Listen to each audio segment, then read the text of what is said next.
as a Western civilization, we are committing suicide. We're a society that has taken everything and bet on success, fame, and fortune.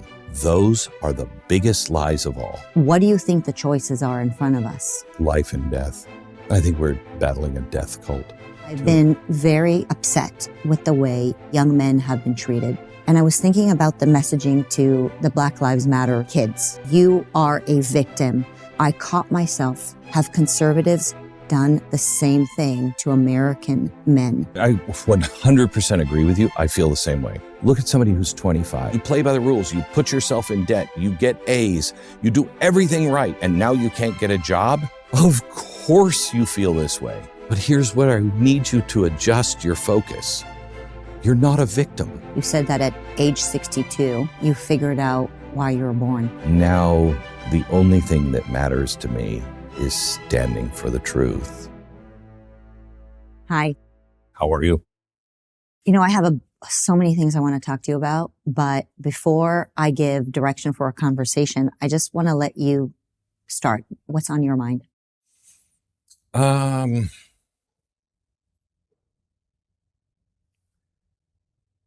We'll see miracles in our day. But miracles come at the very last minute when you think, oh my gosh, we're not going to make it. We're going to make it. And things are going to get really difficult for a lot of people. But we're going to see miracles, and it's an honor to be alive and an honor to be with you. Yeah. How lucky we are to pay attention to what's happening. I mean, I think so many people are walking around with their heads down. And I know. And it's not just lucky that we are paying attention. I feel bad for those who aren't, because they're going to find themselves in real difficult places that could, I want my grandchildren and great-grandchildren to be able to say, when the crap hit the fan, my grandfather, fill in the blank. I'm of German descent. My people came over in the 1800s, but Beck is a pretty popular name in Germany. And I've wondered how many people that are related to me do not talk about their grandfather because they were on the wrong side. They were asleep. Because I think that's what happens. You either get it and you choose, but I think most people are asleep and they slowly roll into it. And then before they know it, they've built this whole foundation and they can't get out of it. And it's just, they're just too deep. you said something last time we were in a room together, and it really, I don't think it just moved me. I think it moved the entire room. There may be 500 people there. You said that at age 62, you figured out why you were born. I don't think I figured it out. I think I'm a God guy. And so, I mean, if you believe it, great. If you don't, whatever. But I at times have felt impressions from God. And about 4 or 5 weeks ago, it was overwhelming. I know why I was born. This is why you are here. This is why you were born. And it is to stand at these times and to stand for the truth and to stand, not to sound grandiose, but to stand as other people in history have stood, especially for the Jewish people. And it is humbling, a little bit terrifying, but a relief to finally know. Because I think we all do. We're like, why am I here? What is the point of my life? What am I doing? What am I contributing? And I say that all the time. I mean, any given week, I'm this close to just retiring. I don't have to do this anymore. And I say at least once a week, I can't do it anymore. I don't want to do it anymore. But to know that there is a reason has kept me going. But now I feel like I truly know what it is. And the frightening part of it is, for that to happen, things have to get much worse. Why do you say that you feel that you have to take a stand, especially with the Jews? Why the Jews? I didn't plan on getting into any of this, and so stop me at any time. Ever since I was little, I have been captivated by World War II, particularly the Holocaust. And I think it's because I know that people related to me were there. And I've always wondered, even as a kid, I've always wondered, did anyone related to me? Did they all go bad? Did some of them stand? I don't know. And I haven't really wanted to look. And so I don't know what has driven me, but it kind of came to me when I felt this is why you were born. That first was one of the first things that came to mind. It was like a reminder. You've known this your whole life. Mm-hmm. You've prepared your whole life for this moment. I don't know. I don't know why. I just know that's my privilege. That's my honor. That's my job. Why do you think things feel so different right now when we talk about the Jewish people? I mean, I think that if you asked me whether we would have this conversation, let's say 10 years ago when we first met, I would say, what do you mean? We're in America. Okay, we can talk about history. Yeah. But something is happening. I don't know if it's spiritually, energetically, politically, maybe all of it. Our adversaries are using lessons from history on how to create division. What is happening? You could have talked to me 20 years ago and I would have said these times are coming. I've been ringing this bell for 25 years because of the patterns of history. If you study history, the pattern is repeating itself. It doesn't mean it has to end that way. It just means I had an argument with the ADL because I was warning that this is in 2008, that the hatreds that we saw on the streets of Germany would be seen again in Europe and in the United States. It will be 1936 again in Europe and the United States if we don't recognize the seeds that are being planted today. They called me an anti-Semite for saying that. The Anti-Defamation League. Yes. Well, they suck. I know they do. At the time, I didn't know how much they sucked. I do now. They suck bigly. Yeah. If I can use that word. And I said to them, I am telling you, what difference does it make if you say never again, never forget, if you only address it while the ovens are being lit? You remember when you're planting the seeds. You don't want that to grow. You see that sprout, you rip it up. You don't let it grow. So, I mean, we've just been planting these seeds. The whole world has been planting the seeds. You know, I said this a year ago. I sensed, it's why I'm changing what I do in my career. I said, we're in a new season, and I didn't know what it meant yet.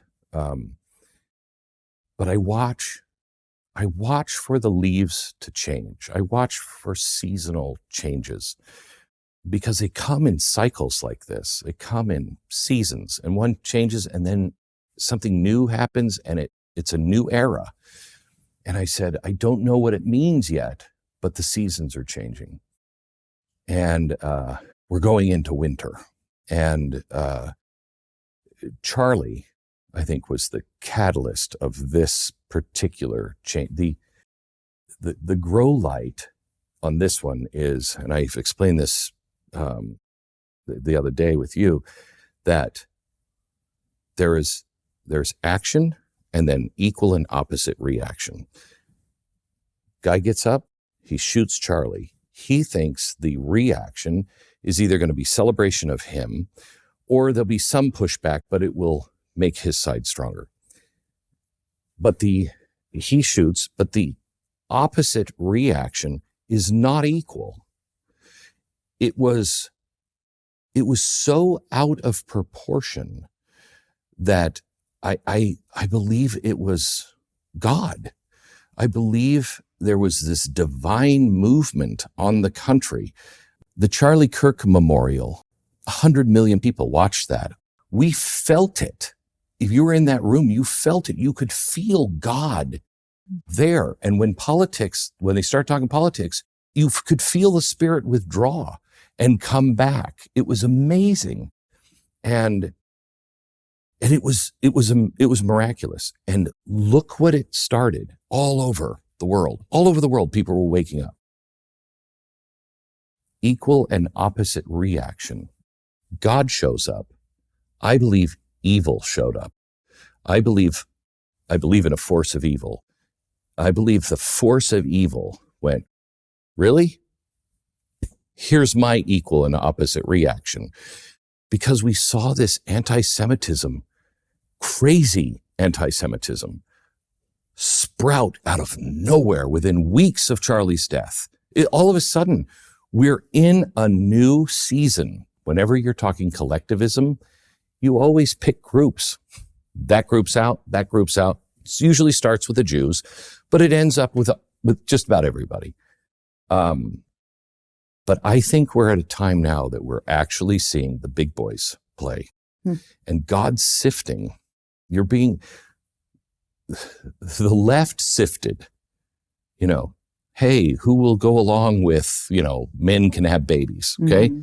Sifting it out. The right didn't do a lot of sifting. We were all just we're gathering, really. Everybody who had been sifted out was like, oh, we're in it together. Our big tent. We're in a big tent, okay? Now, I think God is sifting. Now it's getting confusing. This is why I said a minute ago, if you're not awake, if you don't have the Spirit as your constant companion, you will not survive. What's coming, you will not survive. If you don't have a clear moral view on not collectivism, but the rights that belong to God that He's given to every individual, that I must stand for your right, even if I don't like you, even if I disagree vehemently with you, that's God's right and your exercise of that right. It's my responsibility to stand for that. Otherwise, no one will stand for me. And if you don't have that clear moral view, it's going to get so fuzzy and so slippery, and you'll be off by 2 degrees. But before you know it, you'll be 30 degrees off the mark and 90 degrees off the mark 2 months later. That's what's happening, and it's happening quickly. I definitely see the sifting. It used to be between left and right. Now it's right and wrong, decent and indecent. And we do see it even within our own tent. And I think when you talk about the confusion, right? People don't really know even what it means to be ethical or moral or to stand for God. I mean, there's a lot of usage of God's name in vain. Right? I mean, there's a lot of this stuff. Yeah, there's a lot of,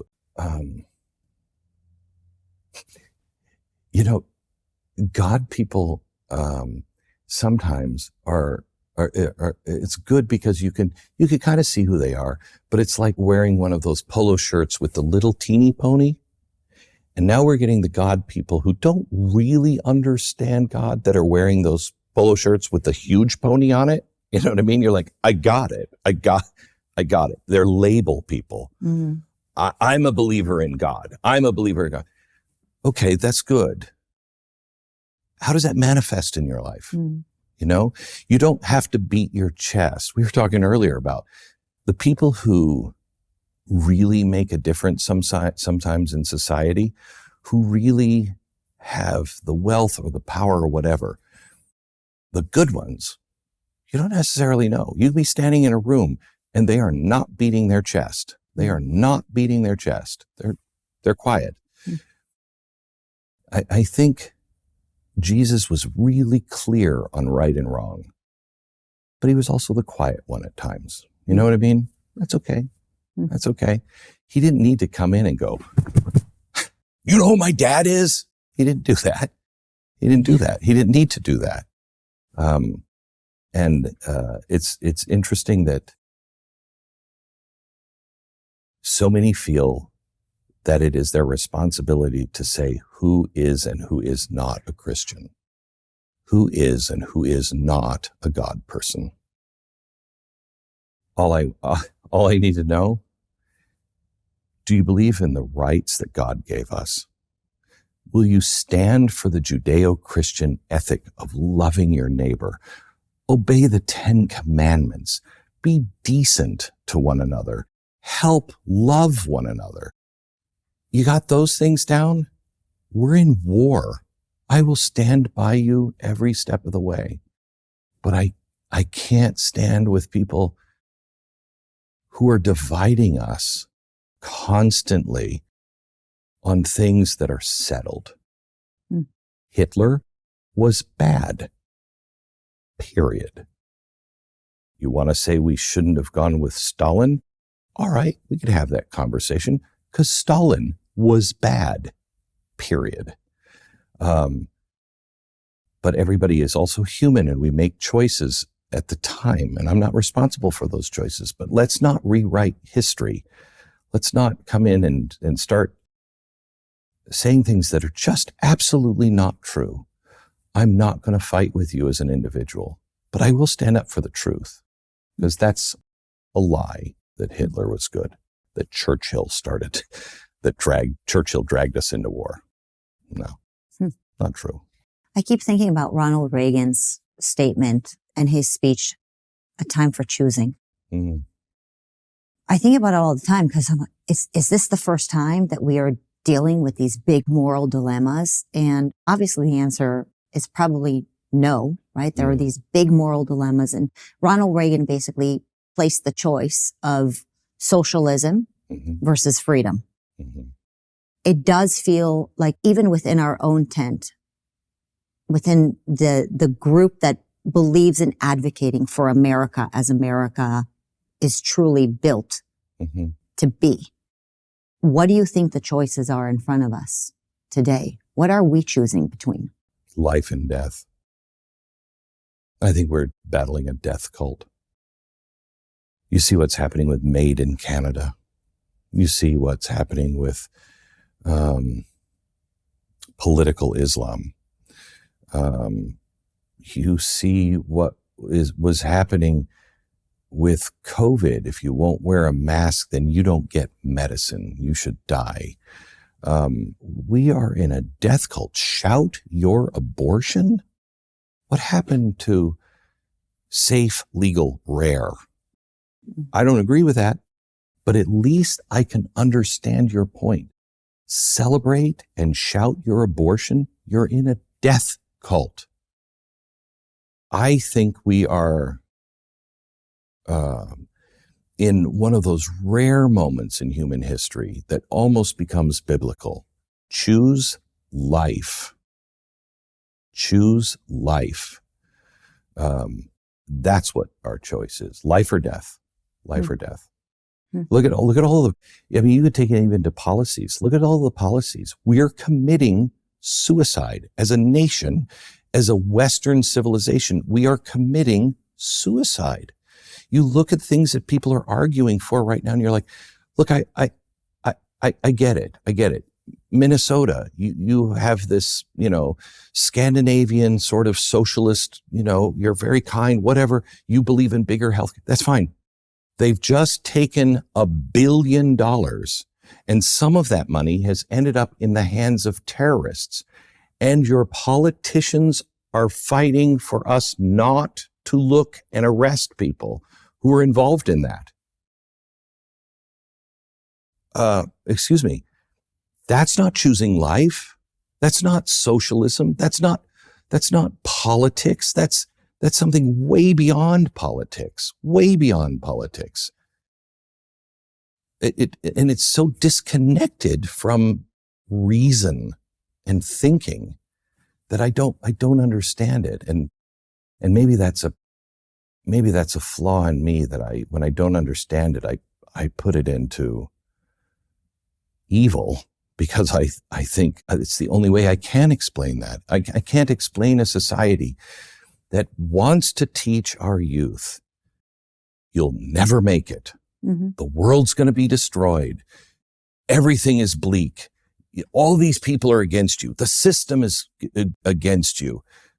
All of these things that they're being taught right now, it is the opposite of what God would teach you. God would teach you there are tough times coming, but do you know I dwell inside of you. You have my gifts, my power. What you decide to look for and seek and build, it will happen. That's good. This is life. That's death.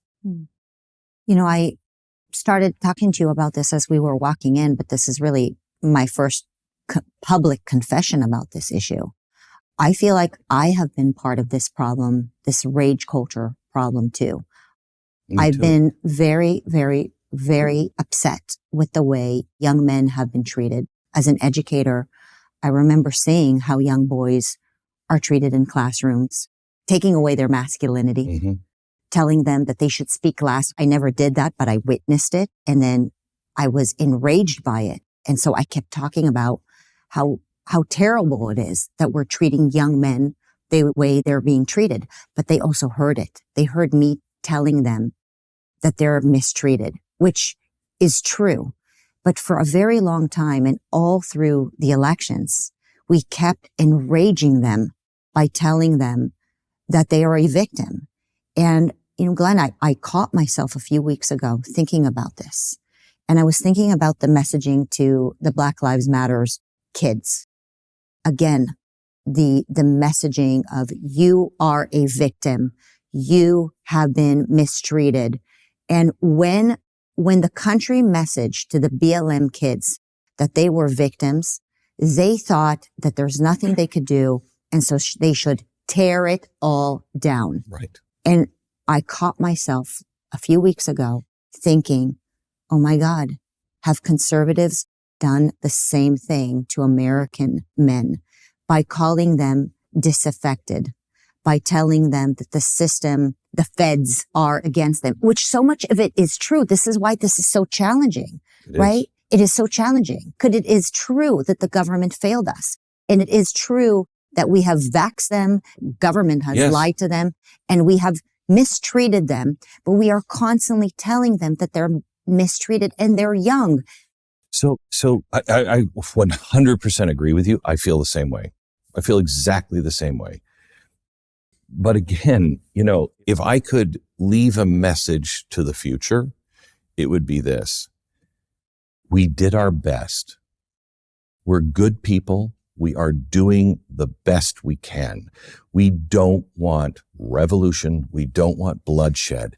We know what we feel today is right and wrong, and we're doing our best to get to right and to stay on the right side. But it's very confusing. And don't judge us with your views and your knowledge 100 or 200 years from now. Judge us in our time, okay?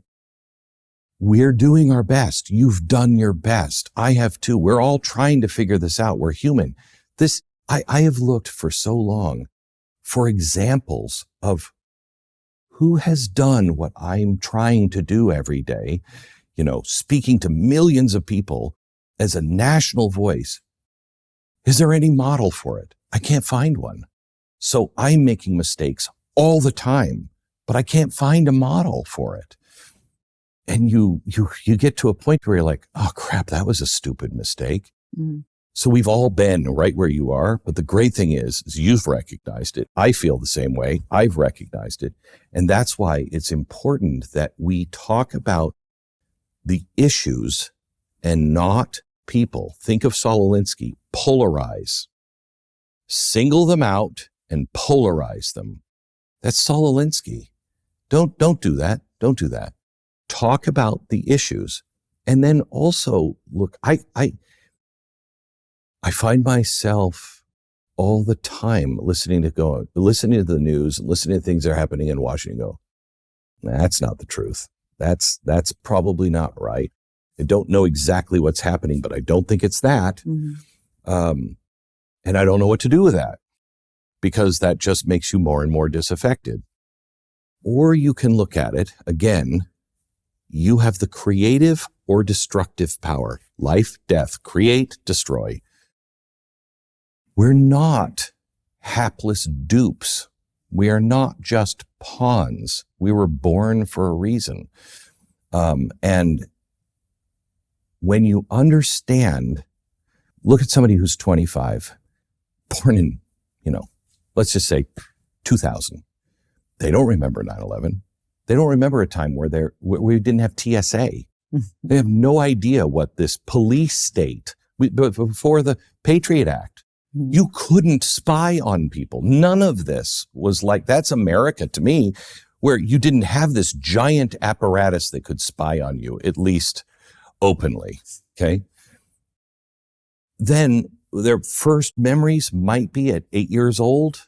It might be remembering their mom or dad lost their job. They might have lost their house. They didn't get bailouts, but the big banks did. So their view, the beginning view of capitalism is mom and dad get screwed and the big banks get away with it. Then what happens? Then you just start going into this nightmare political thing where you can't find truth. Truth is absolutely intentionally being destroyed. You keep going through all of these different things. COVID, mom and dad were destroyed again. Of course you would feel this is completely corrupt. Of course you would feel there's no hope. Of course you're living in a time where women your age, you're not dating, because if you're conservative, good luck finding a conservative woman your age. Call PragerU. I will find you lots of conservative women, and they're amazing. Yeah, right. But yes. So you can understand why they feel that way. And then they go to college and they can't get a job. They've never been taught anything about truth on American history, about capitalism, about socialism. They've been told the whole time, play by the rules. Mom and dad played by the rules, got screwed at least once, probably twice. You play by the rules. You just get to college and everything will be fine. You play by the rules. You put yourself in debt. You get A's. You do everything right. And now you can't get a job. Of course you feel this way. Where everyone else will say, you've been screwed. You're a victim of this. I would say we need to start embracing and saying, I understand you. I understand what's happened. I understand how you see the world. I can't understand how you don't see the world that way. But here's what I need you to adjust your focus. You're not a victim. Life doesn't happen to you. It's what you do with life. I'm a recovering alcoholic. My mom committed suicide when I was 13. I mean, I could go on and whine about my life, which I did for a long time. That's why I was an alcoholic by 30, because I thought, poor me. But in the end, I had to take responsibility for my life, not what happened to me, not what others did, but what I was going to do. And as soon as you can seal that up and go, you know what? That's in the past. That doesn't matter. You can call me any name. You can say anything you want. You can even set out to destroy my business. You're not going to stop me, because I know who I am and I know the power that is within me. We're a society that has taken everything and bet on success, fame, and fortune. Those are the biggest lies of all. That's battery acid to the soul. Find real meaning. Find marriage, love, children, things that mean something to you. Find God and you will find everything else. And I know that I didn't believe that for a long time. I grew up in a religious family, kind of. We were Catholic. Us kids, we were told by my mother, go to church. Mom didn't go to church. Dad didn't go to church, but we had to go to church on Sunday. None of us grew up, Bible believing anything. I can't believe how deeply I know how God will change your life. I've lived it the other way, and I've lived it when I actually said, I want to find him myself. I don't want to go to some guru and have him tell me what God's. I will find him myself because he wants me to find him. Jefferson said, when it comes to religion, above all things, fix reason firmly in her seat and question with boldness even the very existence of God. For if there be a God, he must surely rather honest questioning over blindfolded fear. Ask any question, opposite of what society tells you, opposite of what some religious people say. Ask any question. He wants you to find him. He wants you to not find him because somebody said, this is God, go in there and be this way. He wants you to come to him and go, oh my gosh, I know exactly who you are because I found you. I asked all of these questions and I found the answers. That's why you can't have America if you don't have a populace that is asking questions. Why is this happening? What does this mean? Why has capitalism gone bad? What does all of this corruption, where does this come from? How do we solve this? How do I view what's going on with shutting these people up? Or chasing after these people, this division. If you ask those questions honestly, and you look at the whole spectrum, and you're trying to build, not destroy, you'll find the essence of America. It reminds me so much of my conversations with Charlie Kirk in the year before he was murdered, because, he started all of this with politics, but, Rush Limbaugh was a big mentor of his, and of course Dennis Prager as well. And whenever Charlie would show up to the hospital to visit with Dennis, they would talk about ethical monotheism. I mean, he was just obsessed with how to bring ethical monotheism and meaning into young people's, especially young men's lives. It feels like the fingerprint of the devil is fear, division, conspiracy. Chaos too. And chaos. Mm-hmm. And he was so focused on becoming an antidote to that. That was everything he cared about. And it's like the removal of Charlie Kirk from this board that we're playing on right now has been almost like a dam has broken and the sewage is pouring in. I would suggest to you that it is not just Charlie. Dennis, while we haven't lost him, his ability to be on the front line physically, mentally, vocally, every day, being seen as that guy. Jordan Peterson, he's ill. I mean, it's almost, I felt, after Charlie, I felt, what are you doing, Lord? You're taking you're taking the front line away. What are you doing? We need all of the men we can get on the battlefield. So we've been dealt a series of real blows, and it wasn't evil that took them out. It was just life that took. And Charlie is different, but life.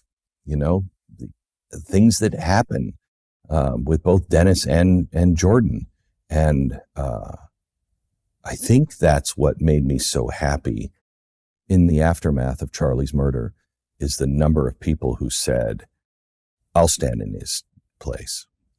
Young people, I'll stand there. I know what he was trying to do. I want to be like that. The challenge is, you have to have a shepherd. You have to have a shepherd. Do we have enough shepherds? Yes, that's exactly, my question to you. By the way, before I forget, I posted a picture of the two of us on social media, and there were many men who wrote me and asked me to connect them with you. And I thought it was very interesting because they told me they need a mentor. And they asked me whether Glenn Beck would be willing to be their mentor. So what you and I are noticing that they do need, they are starving for wisdom. They do want a shepherd. Yeah, they do. And I think that they realize that the rage and the conspiracy and the anger is not good for them. They don't want to be living with that. They do want, they want to spread the risk. They want to step in. I've heard many of them say to me, we don't understand why our big players are being removed from the board. Yeah. But maybe it's God saying, you know what? You've relied on these people who you think should do all the work for too long. And now it's you. It's you. You can no longer rely on somebody who you think is more famous, more talented, more capable, has more time on their hands, more worthy, whatever. You can no longer rely on these big giants. It is now you, all of you, who need to step in. And they want to step in. And you are right. They need a shepherd. Maybe they need multiple shepherds, Glenn. I love seeing the handiwork of God. 2011, I'm thinking about leaving Fox, and I go to meet with Billy Graham. And I'm talking to him about that, and I'm asking for some spiritual advice, etc. And we ended up spending the whole day together, and we became friends, and I love him and I miss him. But I said to him at one point, I said, Billy, where's the next George Washington? Where's Abraham Lincoln? Where's Churchill? Anywhere on earth. Where's the next you, Billy? And he had this big smile and he said, Glenn, God's so tired of people like me. And I said, what do you mean? And he said, everything that I have done that has turned out poorly, 100% me. Anything that I have gotten credit for that was good, 100% God. He said, but I get credit for it. And he said, this time it's going to be different. He said, God's not going to use a preacher or a pastor or a celebrity or anybody else.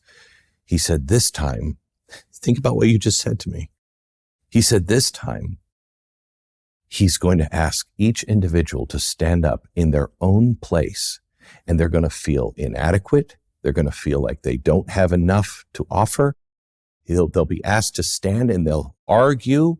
That's not going to make a difference. It's not going to make a difference. I have this one piece. I need to get to that person with this piece because that person, and he's like, I'm telling you, Glenn, those who will just stand with their piece, just stand in place and firm.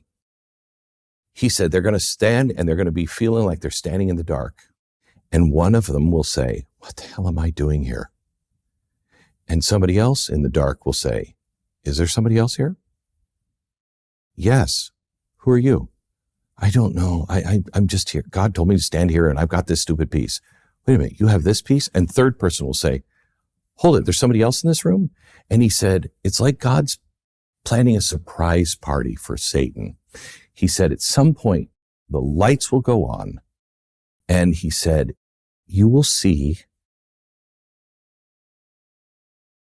a mosaic of people all around the world, all as individuals with their one little piece. And he said, it will be a mosaic that the world will see and say, only the God of Abraham, Isaac, and Jacob could have done that. And God will finally get the credit that he deserves. So when you're saying that to me and you're saying, he's taking people off the board, I never thought of that until you just said that. Yeah, it is like he's saying to people, it's you. It's you. You're exactly right. There's a kid that works at Turning Point USA. I'm not going to say his name because I haven't asked permission to speak about this publicly. I saw him the other night, and he asked me whether I always had this kind of courage. I speak about courage all the time. I think, as Dennis Prager says, courage is the rarest of human traits and probably one of the most important human traits, one of the most godly human traits. Marissa, have you always had this kind of courage? And I said, I actually don't think that we're born with courage. I think we're rewarded with courage. You know, the Bible says, be strong and courageous. And I think the reason the word strong comes before the word courageous is because being strong is an action that you have to choose. You first take the action of being strong. You make that choice, and then God rewards you with the feeling of courage. Almost everything that matters in our lives, almost every feeling that comes to us in our lives comes as a reward from God. We are fallen, so we have to work for those rewards. Even the feeling of happiness doesn't always come natural, but we make the effort to experience joy, and then we're rewarded with happiness. We make the effort of being strong, and then we're rewarded with the feeling of courage.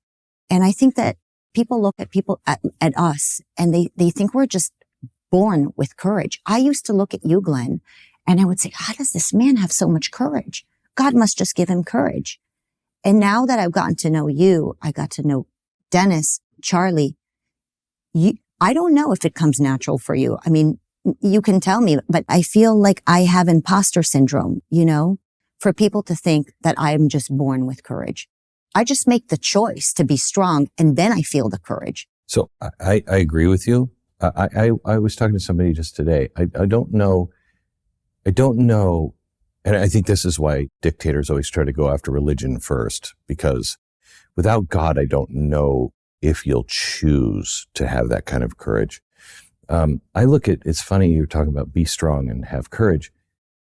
I look at strength the same way I look at courage. It's a muscle. We're all given the muscle, but whether you choose to exercise that muscle, and if you think you're going to have courage when it gets bad, you will not if you're not exercising the courage now. Now is the best it's going to get.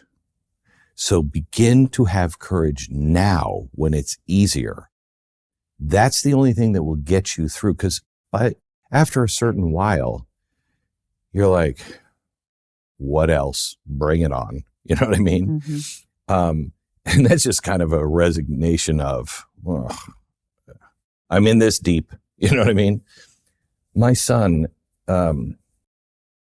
he was taking Taekwondo, and because he grew up around me, he was probably 8.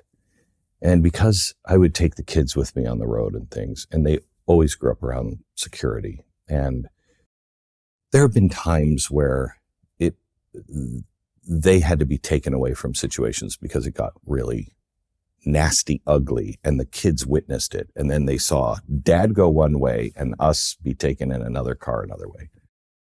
And so he had a fear of crowds. He didn't like crowds. And he had to go get his first belt. I didn't even think about that there are going to be a bunch of parents there that are watching their kids. And he walked in and he was like, not doing it. And I'm like, Rafe, it's okay. And he's like, I'm not doing it. I'm not doing it. I'm not going to get my belt. I'm not going to be here with all these people. And I said, courage, son, have courage. That was the wrong thing to say. And he's like, no, I'm not going to do it. So I thought, am I going to be a dad who just forces you to do it? Or can I find a way? So I said, come on, let's go home. So I got in the car and I'm praying the whole time. I'm like, help me out here because I don't know how to teach this. I got home and we went into my office, and it came to me because on my office wall, I had pictures of all of my heroes. My whole wall was just covered, floor to ceiling, in pictures of heroes of history. And I sat down and it came to me and I said, son, why do I have these pictures in my office? And he said, because they're all people of courage and they did heroic things. And I said, yes and no. I've studied all of these people. Almost every single one of them was terrified of what they had to do, but they chose to do it anyway. They knew that it was, gosh, I wish I wasn't such a crybaby. They knew that what they were asked to do was bigger than them. And they knew, most of them knew at some point, Abraham Lincoln, Martin Luther King, they knew they were going to die. I think Charlie knew he was going to die. I think he knew he was going to die, but he chose to do it anyway. That's courage.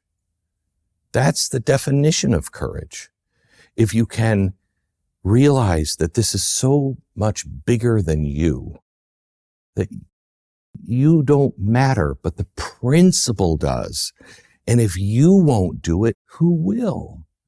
You know, Martin Luther King was like the 8th person that was asked, hey, can we start something here?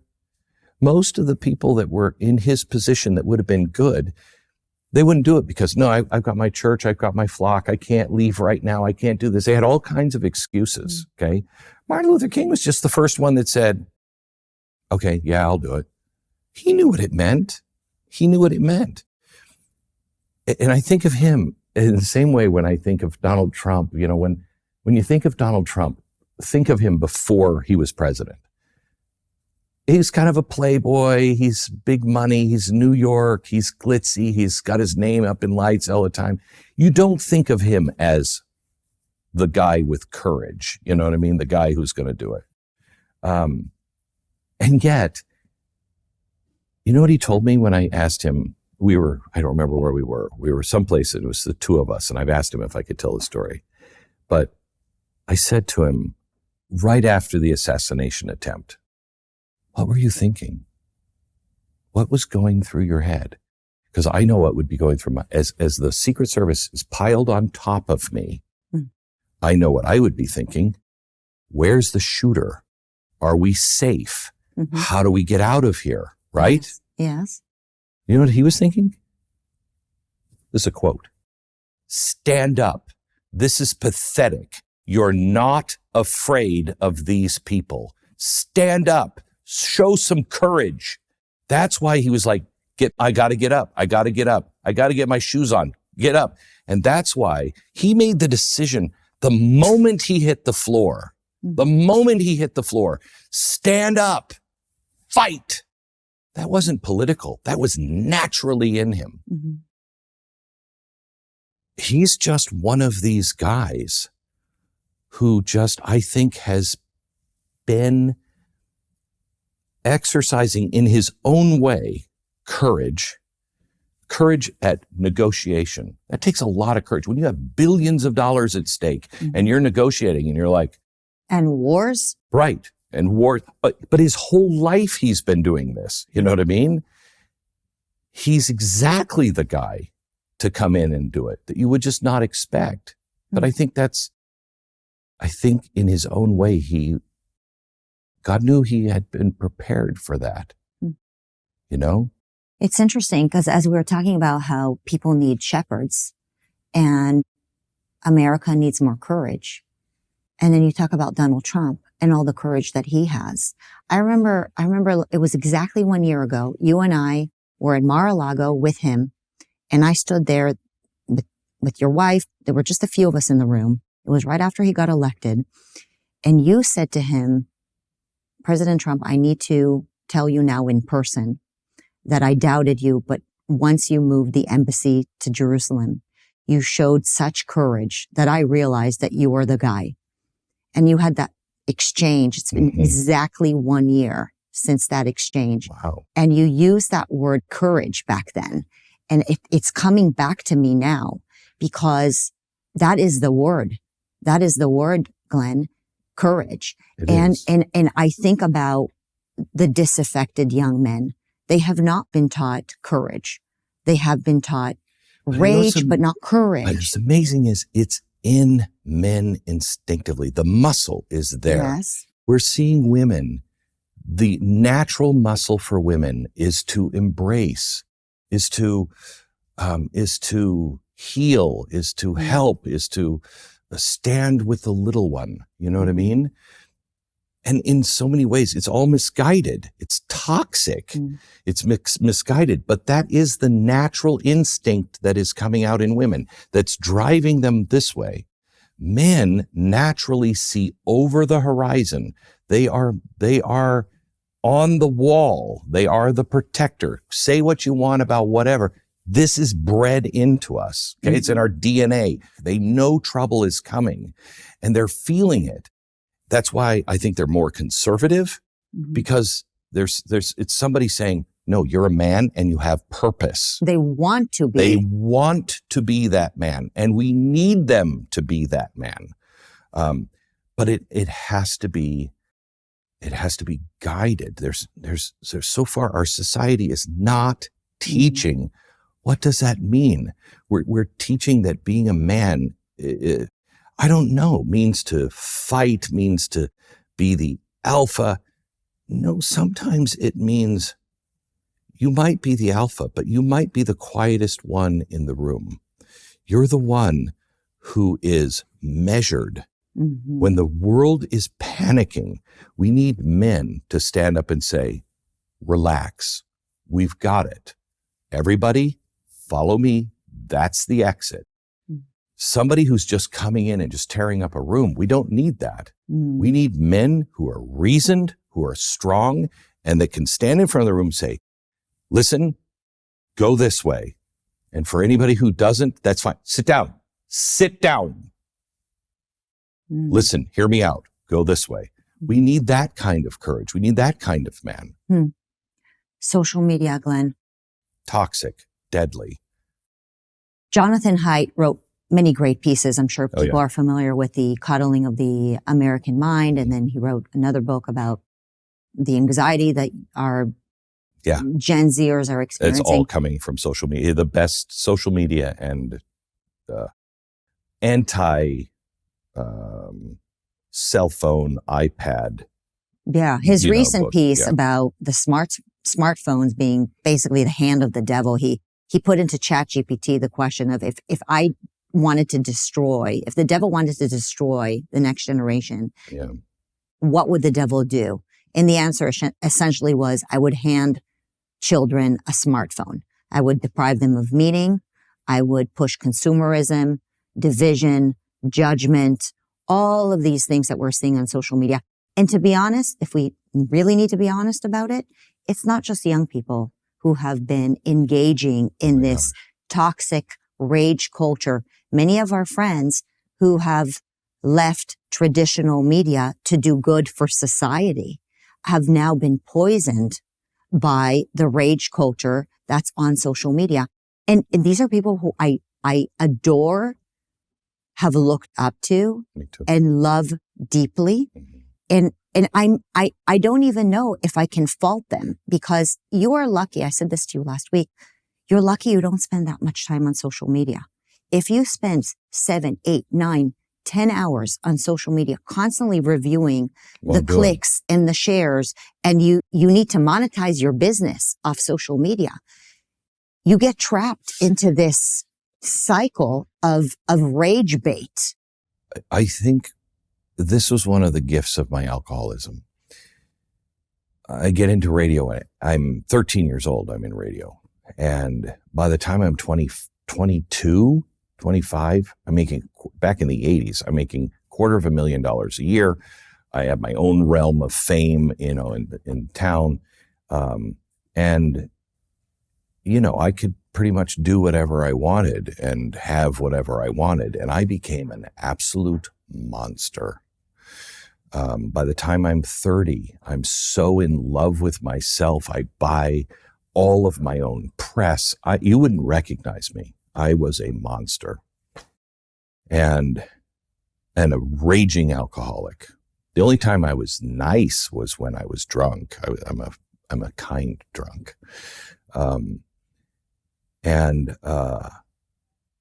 I sober up because I lose everything. I lose everything. No one will work with me.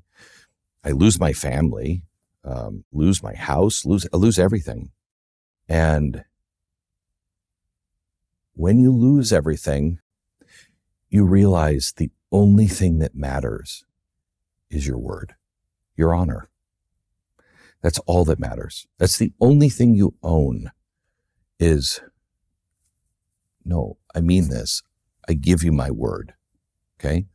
When you've destroyed your honor so much that you can say that to somebody and you really need them to listen to you and believe, and no one does, everybody looks at you like, sure you do. You realize that's the only thing you own, and that's the only thing that matters. So when I got to that point, I remember I was down on my knees. I was living in a horrible apartment with green shag carpeting. The whole apartment building smelled like soup.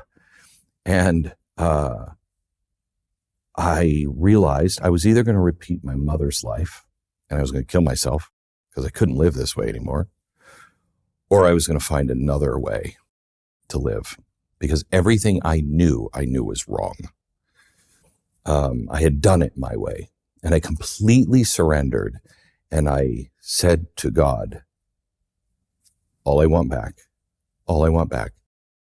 is my ability to look at somebody in the eye and say, this is true.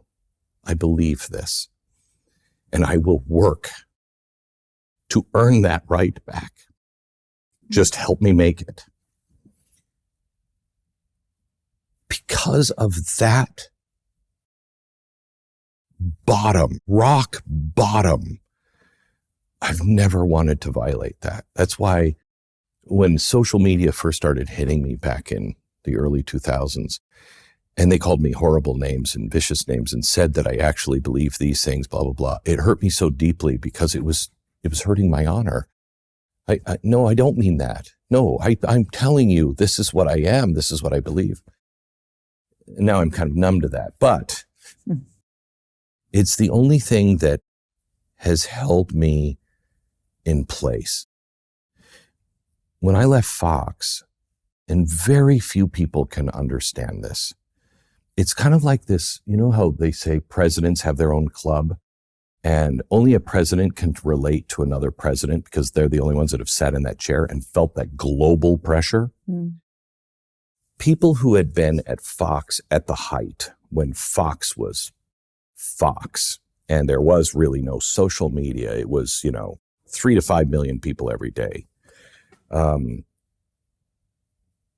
You can't relate to what it feels like walking out.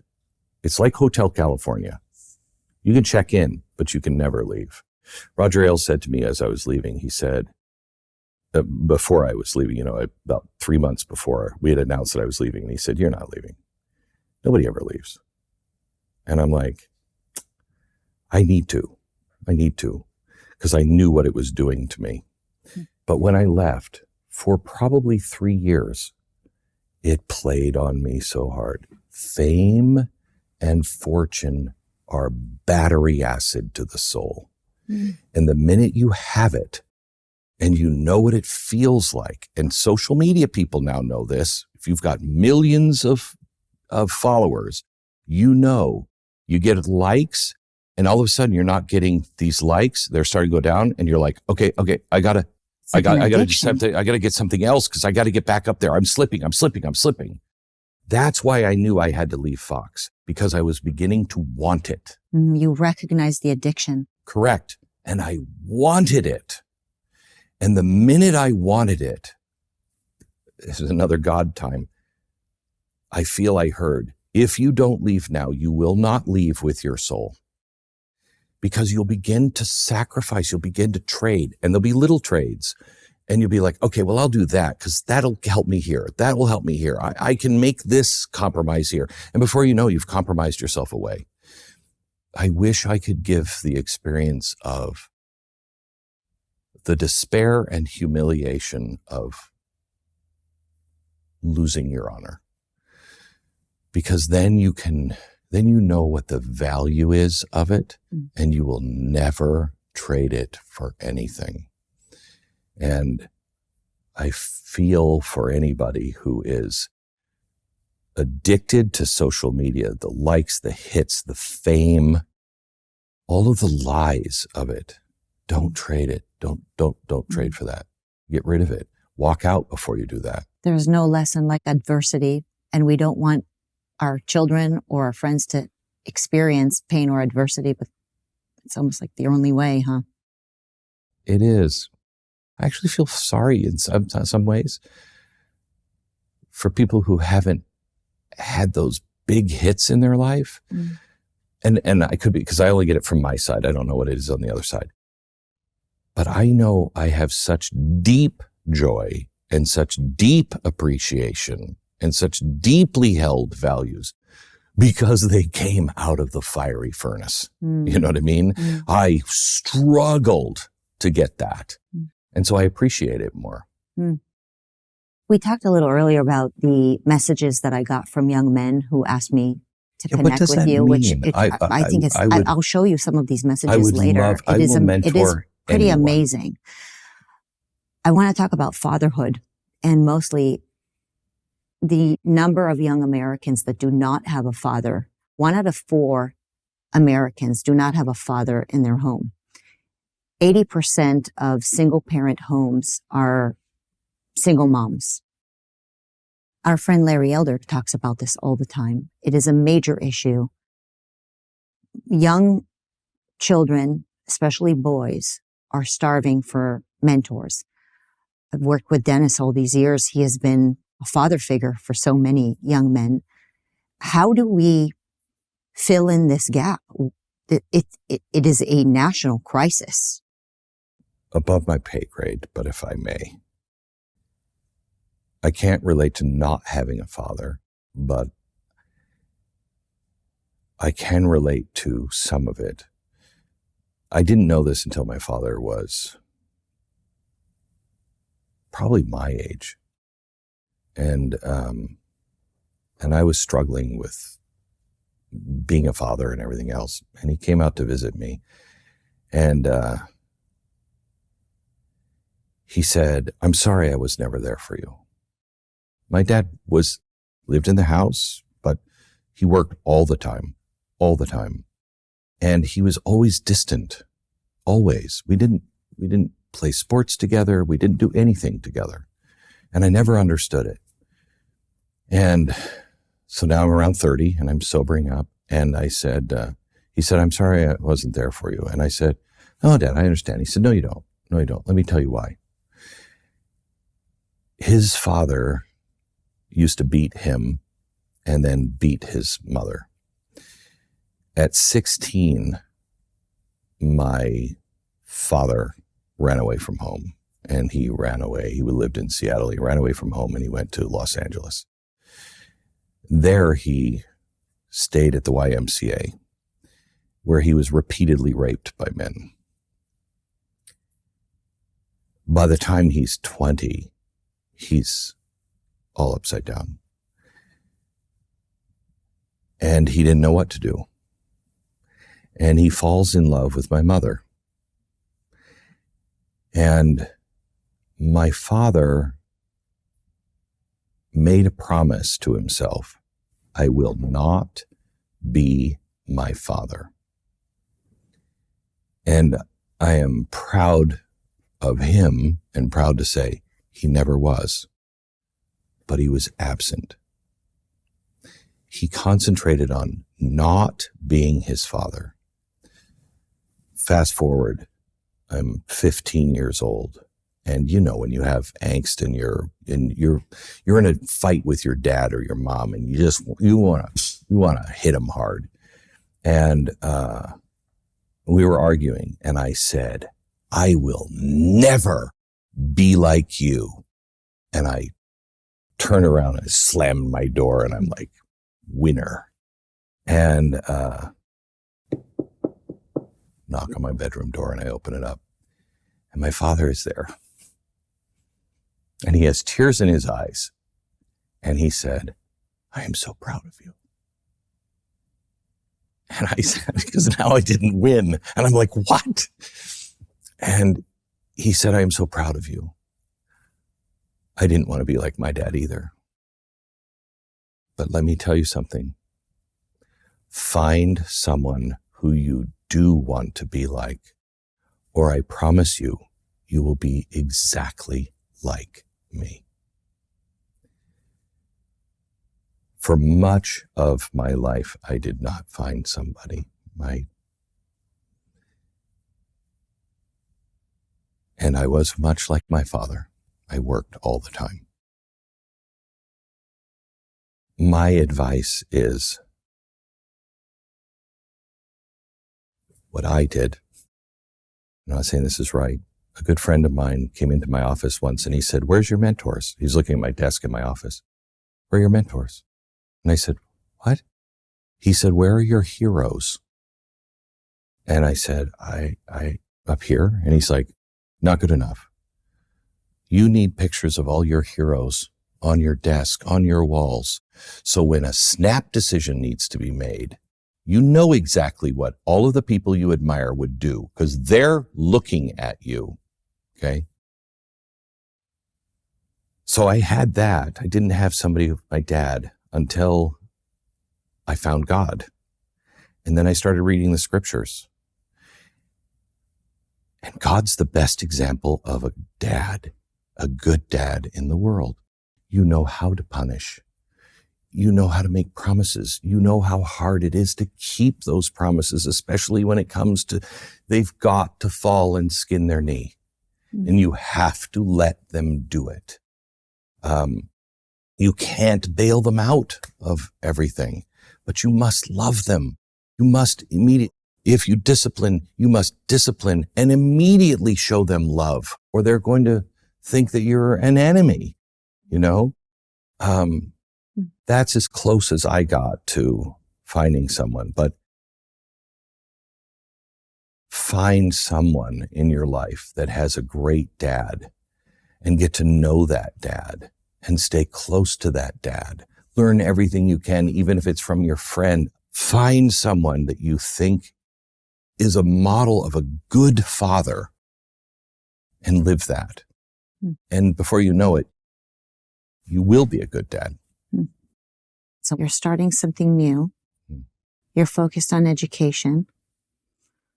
Can you tell me more about this new project? Have you announced it to the world yet? So I don't think people really understand it yet, but it starts in January 5th. And I am not good at standing in place. And I started the Blaze to change the dynamic, to convince people like Ben Shapiro and everybody else now who's on, even Tucker Carlson, hey, you can leave Fox and there's life out here. You can be just as big out here. And I feel like I accomplished that, and we've changed things. And now the only thing that matters to me is standing for the truth and standing up. And there's one thing I really, I think what we started in 2010 with the Blaze changed media and was a creative destroyer. And I would like to do to education what we did to the media. I'd like to creatively destroy what is happening now. And AI, I'd love to talk to you and pick your brain on AI sometime, but AI is quite possibly the tool of the Antichrist, but it is also the greatest tool man has ever made. And it is, it just depends on how we use it. We're at the Manhattan Project. I mean, it's technology, it's fire, it's Prometheus, right? Exactly fire right. can burn and it can cook the germs out of your food. Correct. And keep you warm. And if you use it right, it will change the world. And there's no reason.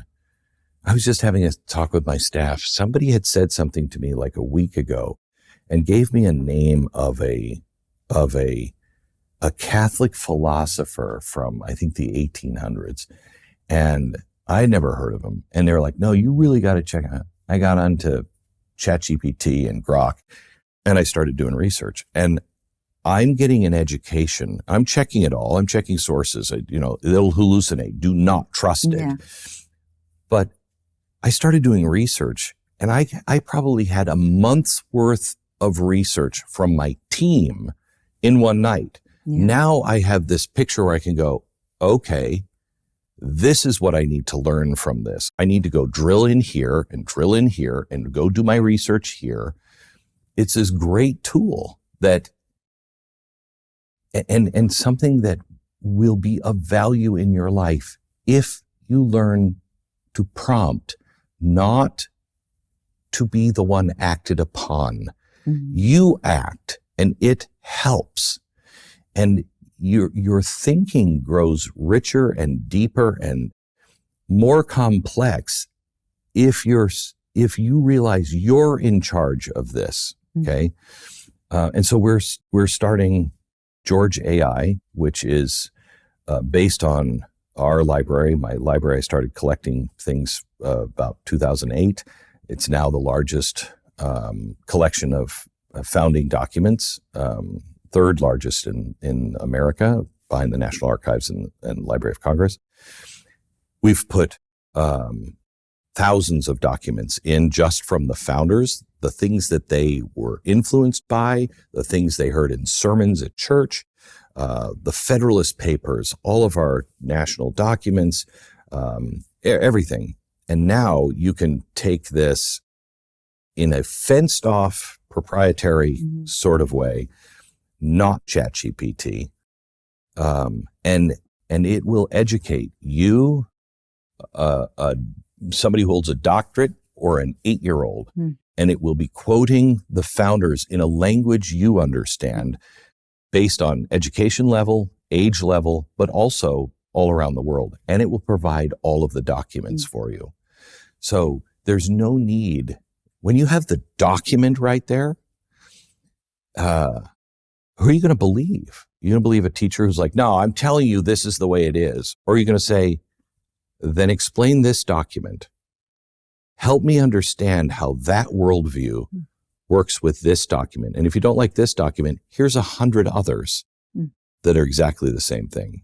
So it's a history tool. It's a way to learn history and understand the American DNA in a way that you can relate to at your level. At your level. It'll be, I hope in, a few years, it will become the greatest American history tool in the hands of the average person. Can people support it? Is it like a charitable organization or is it a for-profit? Dennis told me once, had I known this be so successful, I would have never made it charitable. People say this all the time. I know. It's so funny. No, my side of it is charitable. I have a foundation that is pouring money into it now, but you'll be able to subscribe to it is in January 5th at glennbeck.com. And you can also get on the charitable side if you'd like to help build it. We'd love to have you. Is that through Mercury One? Yes. Can people just go onto mercury1.com and what is and they would just go to the American Journey Experience and just mark it George AI and they'll be able to help build this. Final question. Yeah. You came up with this term clay pots, the idea of preserving the American DNA so that nobody can steal the wisdom from us. I oftentimes think about this idea that you brought to me as you talk about the Hebrews and how they preserved the Bible, the Dead Sea Scroll, the Hebrew Bible in their clay pots. And I think about our future and our kids 250 years from now as we now celebrate America's 250. If you could put a message into the clay pots of America, and we could preserve this message so that in 250 years from now, our great, great, great grandchildren, God willing, would be able to listen to it. What would you put into that time capsule? The greatest idea that man has ever had and the highest aspiration that a people can ever have. We hold these truths to be self-evident, that all men are created equal and endowed by their Creator with certain inalienable rights, and among these are life, liberty, and the pursuit of happiness. And to secure these rights, governments are instituted among men. Our government is built to protect those rights. That's its chief job. Our job is to understand those rights, to put a righteous government in that understands its scope to protect those because they come from God and they're given to you. There is no higher. I'd switch my citizenship to another country that had a better mission statement than that in a heartbeat. I can't find one. I can't find a better mission statement. And our Constitution is to make a more perfect nation. We're constantly learning. We're trying to get better. If in 250 years we're gone, and maybe we're gone for 10 minutes or 250 years, dig those words back up because it's the greatest thing man could ever do. Well, these words have endured for 250 years, and thanks to people like you, God willing, they'll endure for another 250 years and maybe more. I can't tell you how much our partnership means to me. You know how I feel about Dennis and you, and what PragerU does is you've changed the world. You really have changed the world. And I'm thrilled to be your friend in any way I can ever help you. Thank you. Thank you.